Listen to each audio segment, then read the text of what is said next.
What is the greatest American conspiracy you can think of? Think about it. And no, I don't believe it to be Diddy.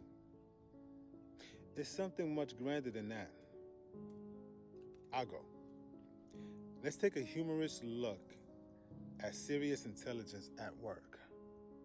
The intelligence of the people. It's a topic as rich and complex as a gourmet meal made from the very land that was once thriving with abundance before the victors showed up, armed with manifest destiny and an insatiable appetite for conquest. Let's dive into this historical paradox with a sprinkle of humor, shall we? By the way, this is bad for you. Picture this. A group of folks, we'll call them victors. Yeah, we'll call them victors. Come to a land filled with indigenous people who have been thriving for centuries. The victors, however, have a different plan. They're like that friend who shows up to a potluck empty-handed, but still manages to take all the leftovers. They steal the land, capture the people, and conveniently erase histories that don't fit their narrative. Trees falling. And in a move that could only be described as creative writing, they declared these individuals are from Africa, completely ignoring the rich and diverse cultures that existed long before their arrival. Amazing. Let's talk about indoctrination. Indoctrination. I think, you're a part of that right there. The indigenous people were handed a new language, which is like giving someone a fancy new pen but not teaching them how to write. They were given a Bible, a tool that could have been used for enlightenment, but instead served as a manual for brainwashing. Your history starts with slavery, said Bible, and you should definitely obey your new master.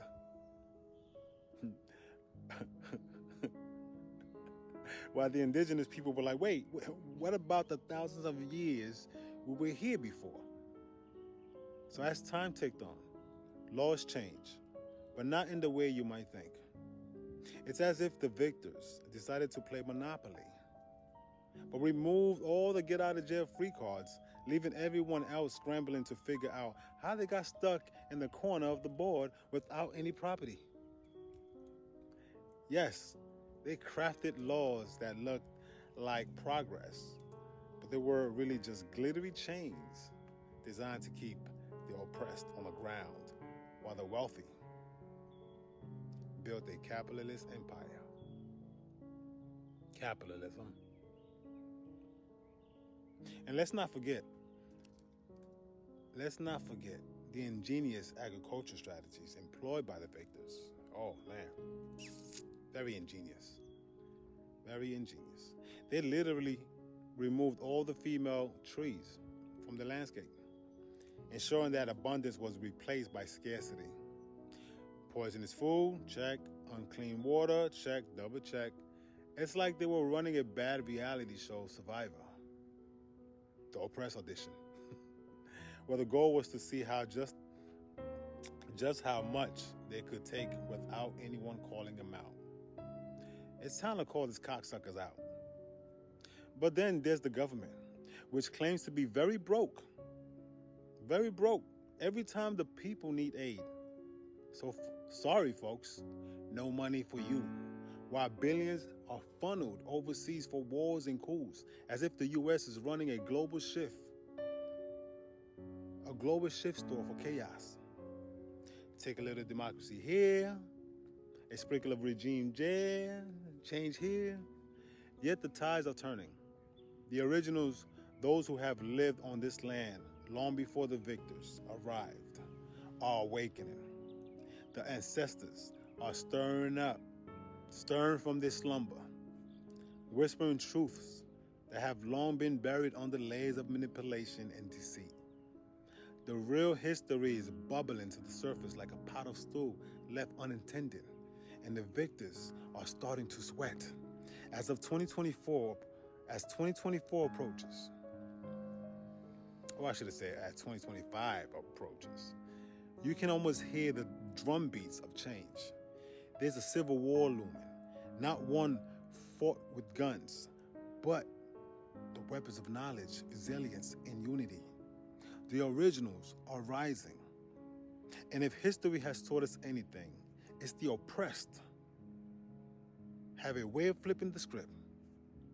The victors may be scared, and yes, they are starting to act out with increased violence against the originals. But they are overlooking one crucial detail. The power of a people who remember who they are. So let's raise our glasses to the awakening. The originals are not just surviving, they are thriving. And the narrative is shifting. The times that we are in is changing. And this time, the originals are writing their own story, their own history. The victors might want to keep an eye on their backs. It looks like the game is about to get very, very interesting. So cheers to resilience, truth, and the spirit of those who refuse to be silenced. Black people, I love you. Copper people, listen, whatever you want to call yourself, I don't care anymore. We are who we are. We're some niggas. Hit me up.